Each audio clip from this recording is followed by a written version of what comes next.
বুধবাৰে পুৱা 9 বজাৰ পৰা 4 বজা পৰ্যন্ত বিহালী ৰাংচালি সোণাৰী গাঁৱৰ শ্ৰী শ্ৰী মা ভৱানী দুৰ্গা মন্দিৰৰ ভূমি পূজন আৰু লাইসোটা স্থাপন অনুষ্ঠান। বিহালী ৰাংচালি সোণাৰী গাঁৱৰ শতবৰ্ষ গড়কা শ্ৰী শ্ৰী মা ভৱানী দুৰ্গা মন্দিৰৰ নতুনকৈ নিৰ্মাণ কৰিবৰ বাবে আজি ভূমি পূজন আৰু লাইসোটা স্থাপন কৰা কাৰ্যসূচী অনুষ্ঠিত হয়।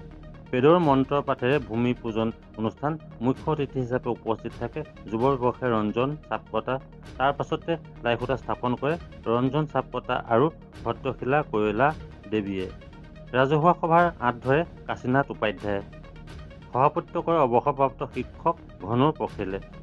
নিৰ্মাণ সমিতিৰ সভাপতি মহেন্দ্ৰ উপাধ্যায়ে উদ্দেশ্য ব্যাখ্যা কৰা সভাত অঞ্চলটোৰ দুকুৰি বিশিষ্ট ব্যক্তিক ফুলাম গামোচাৰে আদৰণি জনোৱা হয়। তাৰ পিছতে জ্যোতিপ্ৰসাদ আগৰৱালাৰ ছবিত বন্তি প্ৰজ্বলন কৰে বিশিষ্ট সমাজকৰ্মী কুমুদ হাজৰিকাই। মাল্যাৰ্পণ কৰে শিক্ষক নম্বৰু দাসে।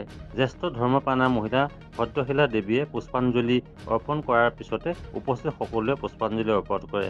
সভাত আয়ন পৰাজুলীয়ে জ্যোতি সংগীত পৰিৱেশন কৰি ৰাইজক আমোদ দিয়ে।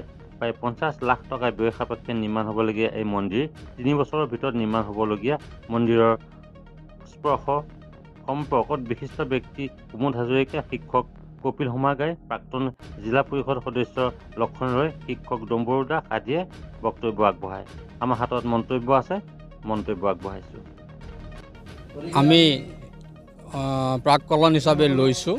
আমাৰ MP মহোদয়ে আমাক 5 লাখ টকা দিছিল, অনুমোদন দিছিল।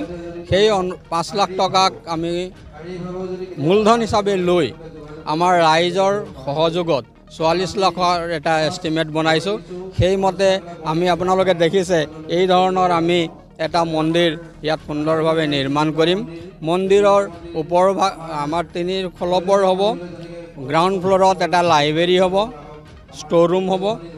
যিহেতু ইয়াত শৈক্ষিক পৰিৱেশ লাহে লাহে বিনষ্ট হৈ গৈ আছে, সেয়ে আমি মন্দিৰৰ তলত এটা যদি লাইব্ৰেৰী প্ৰতিষ্ঠা কৰোঁ তেতিয়াহ'লে ইয়াৰ শৈক্ষিক পৰিৱেশ এটাও ভাল হ'ব। সেয়েহে আমি গ্ৰাউণ্ড ফ্ল'ৰটোত লাইব্ৰেৰী এটা খুলিম, তাৰ ওপৰত মন্দিৰ ভাগ নিৰ্মাণ কৰিম। দুৰ্গা মন্দিৰৰ মন্দিৰ এইটো 100 বছৰ গৰকা মন্দিৰ, যিহেতু ৰাইজৰ যথেষ্ট সহায় সহযোগিতা আমি ইতিমধ্যে পাইছোঁ। গতিকে ৰাইজৰ আশা